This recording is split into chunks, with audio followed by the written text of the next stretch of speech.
दिल्ली में बढ़ रहे प्रदूषण पर दिल्ली सरकार एक्शन में आ गई है। मुख्यमंत्री अरविंद केजरीवाल ने दिल्ली में कल से प्राइमरी स्कूल बंद करने का ऐलान किया है। सीएम ने कहा कि प्रदूषण की स्थिति में सुधार होने तक दिल्ली के प्राथमिक स्कूल बंद रहेंगे। साथ ही साथ उन्होंने कहा है कि राजधानी में ऑड इवन लगाने पर भी सरकार विचार कर रही है। इस मौके पर केजरीवाल ने पंजाब में पराली जलाने के लिए किसानों को नहीं बल्कि भगवंत मान सरकार को जिम्मेदार बताया। दिल्ली और एनसीआर में प्रदूषण खतरनाक स्तर पर पहुंच चुका है। दिल्ली के ज्यादातर इलाकों में एयर क्वालिटी इंडेक्स 400 के ऊपर है, जिसे गंभीर श्रेणी में माना जाता है। बढ़ते प्रदूषण को देखते हुए बॉर्डर पर परिवहन विभाग की टीम को तैनात कर दिया गया है और राजधानी में ट्रकों की एंट्री पर रोक लगा दी गई है। इसके लिए परिवहन विभाग ने 100 से ज्यादा टीमें तैनात कर दी है।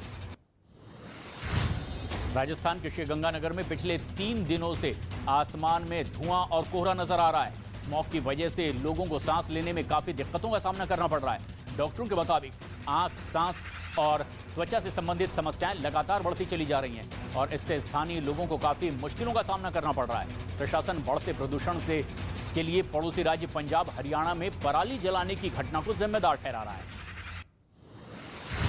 दिल्ली में आज एमसीडी चुनाव की तारीखों का ऐलान हो सकता है। दिल्ली चुनाव आयोग ने शाम 4 बजे एक प्रेस कॉन्फ्रेंस बुलाई है। दिसंबर के दूसरे हफ्ते में दिल्ली नगर निगम के चुनाव की संभावना जताई जा रही है। केंद्र ने इसी साल मई में दिल्ली के तीनों नगर निगमों को फिर से एक करके एकीकृत दिल्ली नगर निगम बनाने की घोषणा की थी। पिछले 15 साल से एमसीडी पर बीजेपी का कब्जा है। दिल्ली में एमसीडी चुनाव के लिए बीजेपी की पार्टी चुनाव कार्यालय का उद्घाटन किया गया है और इस मौके पर केंद्रीय मंत्री पीयूष गोयल भी मौजूद रहे। कार्यालय उद्घाटन से पहले ही प्रदेश अध्यक्ष आदेश गुप्ता ने पूजा की है और पीयूष गोयल ने दिल्ली सरकार को हर मोर्चे पर फेल बताया है। उन्होंने कहा है कि दिल्ली के लोगों ने मन बना लिया है कि पहले एमसीडी में, उसके बाद राज्य में और उसके बाद देश में बीजेपी की सरकार बनने वाली है। हिमाचल प्रदेश में बीजेपी ने चुनाव प्रचार तेज कर दिया है। मंडी में बीजेपी अध्यक्ष जेपी नड्डा ने रैली की और पिछली सरकार पर हमला बोला है। उन्होंने कहा है कि पहले हमारी माता और बहनें चूल्हा जलाकर खाना बनाने के लिए मजबूर थी, लेकिन प्रधानमंत्री नरेंद्र मोदी जी के उज्ज्वला योजना के तहत घर घर गैस सिलेंडर पहुंचाया गया और महिलाओं को सशक्त बनाया गया। वहीं कांगड़ा में यूपी के मुख्यमंत्री योगी आदित्यनाथ ने चुनावी रैली की और कांग्रेस पर जमकर निशाना साधा। हिमाचल प्रदेश में विधानसभा चुनाव पर कांग्रेस ने अपनी पूरी ताकत झोंक दी है। इस बीच प्रियंका गांधी वाड्रा कांगड़ा के ज्वालाजी मंदिर पहुंची और मां ज्वाला के दर्शन करके उनसे आशीर्वाद लिया। ज्वालाजी मंदिर में पूजा करने के बाद प्रियंका गांधी ने नगरोटा पहुंचकर वहां जनसभा को संबोधित किया। इस दौरान उन्होंने साथ पार्टी के कई नेता भी मौजूद थे। सेना की जमीन हड़पने के मामले में ईडी और आयकर विभाग का एक्शन शुरू हो गया है। कोलकाता से लेकर झारखंड तक छापेमारी जारी है। कोलकाता में झारखंड के मुख्यमंत्री हेमंत सोरेन के करीबी कारोबारी अमित अग्रवाल के घर और दफ्तर पर ईडी ने छापेमारी की है। वहीं झारखंड में कांग्रेस विधायकों के खिलाफ आयकर विभाग और ईडी की कार्रवाई हो रही है। बोकारो और गोड्डा में भी विधायक कुमार जयमंगल सिंह और विधायक प्रदीप यादव के ठिकानों पर छापे मारे गए। तिहाड़ जेल में बंद अलगाववादी नेता शब्बीर अहमद शाह की संपत्ति जब्त कर ली गई है। मनी लॉन्ड्रिंग एक्ट के तहत यह कार्रवाई की गई है। शब्बीर शाह पर आतंकी संगठनों के जरिए पैसे लेने का आरोप लगा है। प्रवर्तन निदेशालय के अधिकारियों के मुताबिक जांच के दौरान पता चला कि शब्बीर अहमद शाह कश्मीर को अशांत करने की साजिश रच रहा था और साथ ही साथ पत्थरबाजी की घटनाओं और हड़ताल, धरना प्रदर्शन के दौरान शामिल लोगों को पैसे देने के भी सबूत मिले हैं। राजस्थान के बांसवाड़ा में 2 पुलिस अधिकारी आपस में ही भिड़ गए। प्रधानमंत्री नरेंद्र मोदी के कार्यक्रम से पहले यहां तैयारियां की जा रही थी और अधिकारी सड़क पर भीड़ को नियंत्रण करने के लिए बैरिकेड लगाने के निर्देश दे रहे थे और तभी किसी 2 अधिकारियों के बीच कहासुनी शुरू हो गई और थोड़ी ही देर बाद बहस तेज हो गई। अब इस गहमा गहमी का वीडियो भी वायरल हो रहा है। मध्य प्रदेश के ग्वालियर में नगर निगम में बैठक के दौरान ही जोरदार हंगामा हुआ। सदन में सड़क, पानी और बिजली, सीवर लाइन जैसे मुद्दों पर पार्षद आमने सामने आ गए और बहस होने लगी। कुछ निर्दलीय पार्षदों के बीच बचाव के बाद यह मामला शांत हो पाया। इसी गहमा गहमी के बीच सदन में कई प्रस्ताव भी पारित किए गए। कई विकास कार्यों के लिए बजट भी पारित हुआ। मध्य प्रदेश के ही गुना में मिशनरी स्कूल में जमकर बवाल हुआ है। आरोप है कि स्कूल टीचर बच्चों को भारत माता की जय बोलने पर उनसे डांटा और क्लास से बाहर फर्श पर बैठने की सजा दे दी। मामले की जानकारी मिलने पर घर वाले स्कूल पहुंच गए और देखते ही देखते हंगामा खड़ा हो गया। हंगामा बढ़ता देख हिंदुवादी संगठन भी सड़क पर उतर आए और स्कूल प्रशासन के खिलाफ जमकर नारेबाजी की गई। अभिभावक अभी भी आरोपी शिक्षक पर कार्रवाई की मांग पर डटे हुए हैं। बिहार के सीवान में पुरानी रंजिश में लोगों ने एक दूसरे पर पथराव कर दिया है और इस मामले का वीडियो भी वायरल हुआ।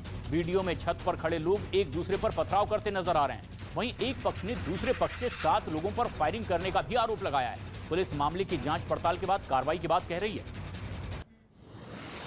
लखनऊ के गौतमपल्ली इलाके में एक लड़का पेड़ पर चढ़ गया। उसने गले में फांसी का फंदा डाला रखा था। खबर मिलते ही पुलिस मौके पर पहुंची और सुसाइड की कोशिश नाकाम करने के लिए पेड़ से नीचे एक जाल बिछा दिया गया। बार बार पुलिस के नीचे उतरने की अपील के बाद उसने कहा कि वो सीएम योगी आदित्यनाथ से मिलना चाहता है और करीब 2 घंटे की जद्दोजहद के बाद पुलिस ने उसको मुख्यमंत्री से मिलने का आश्वासन दिया और इसके बाद वो पेड़ से नीचे उतरा। मध्य प्रदेश के शिवपुरी में विधायक पर जूनियर डॉक्टर ने मारपीट का आरोप लगाया है। बताया गया है कि डॉक्टर ने विधायक के खिलाफ आपत्तिजनक टिप्पणी की। इससे नाराज विधायक के ड्राइवर ने डॉक्टर को थप्पड़ जड़ दिया। इसके बाद मेडिकल कॉलेज के सभी डॉक्टर हड़ताल पर बैठ गए। हालांकि विधायक की माफी मांग ली है, लेकिन डॉक्टर विधायक पर एफआईआर दर्ज करने की मांग कर रहे हैं। राजस्थान के जोधपुर में एक ही परिवार के 5 लोगों के शव मिलने से हड़कंप मच गया है। नशेड़ी बेटे पर मां, पिता और 2 बेटों की हत्या करके खुदकुशी का आरोप लगा है। बताया गया कि आरोपी ने गुरुवार शाम पहले खेत में काम कर रहे पिता को कुल्हाड़ी मारी और मौत के घाट उतार दिया और फिर उसके बाद घर पर मां और अपने 2 बेटों को भी खाने में नींद की गोली दे दी। जब वो बेहोश हो गए तो एक एक करके सभी को पानी की टंकी में फेंक दिया और फिर खुद भी आत्महत्या कर ली। मध्य प्रदेश के बैतूल में बड़ा हादसा हो गया। एक बस की कार से टक्कर हो गई। कार में 11 लोग सवार थे, जिसकी वजह से भीषण टक्कर में लोगों की मौत हो गई है। वहीं हादसे में बस चालक घायल हो गया है, जिसे इलाज के लिए अस्पताल में भर्ती करवाया गया। बताया जा रहा है कि कार चालक ने सीट बेल्ट नहीं लगाई थी और चालक नशे की हालत में होने की वजह से भी हादसे की बात कही जा रही है। घटना के बाद डीएम भी मौके पर पहुंचे। मृतक के परिजनों को मदद का भरोसा भी दिया गया। जम्मू कश्मीर के पुंछ में जमीन धसकने के लिए दर्दनाक हादसा हुआ है। सुरनकोट इलाके में पहाड़ से मलबा गिरा है और मकान के ऊपर यह मलबा गिर गया, जिसमें एक परिवार के 3 लोग दब गए। जानकारी मिलते ही सेना के जवान भी मौके पर पहुंचे और रेस्क्यू ऑपरेशन शुरू कर दिया गया। हालांकि हादसा में 2 महिलाओं की मौत की खबर आ रही है, जबकि एक आदमी इसमें गंभीर रूप से घायल हुआ है, जिसे अस्पताल में उपचार के लिए भर्ती करवाया गया है। तमिलनाडु में लगातार हो रही बारिश की वजह से हालात बिगड़ते चले जा रहे हैं। चेन्नई के ज्यादातर इलाकों में पानी भर चुका है। तालाब, नहर और बांध का जलस्तर लगातार बढ़ता चला जा रहा है। वहीं जल जमाव की वजह से लोगों को आने जाने में भी काफी दिक्कतों का सामना करना पड़ रहा है। भारी बारिश को देखते हुए प्रशासन ने सभी स्कूल कॉलेज को बंद करने के निर्देश दे दिए हैं। इजराइल आम चुनाव में बेंजामिन नेतन्याहू की पार्टी को एक बार फिर से बहुमत मिला है। नेतन्याहू एक बार फिर से प्रधानमंत्री पद की शपथ लेंगे। प्रधानमंत्री मोदी ने इजराइल में नेतन्याहू की पार्टी की जीत पर उन्हें बधाई दी है। वहीं नेतन्याहू की जीत के बाद इजराइल की सेना ने बड़ा दावा किया है। सेना के मुताबिक गाजा के लड़ाकों ने इजराइल पर रॉकेट दाग दिए हैं।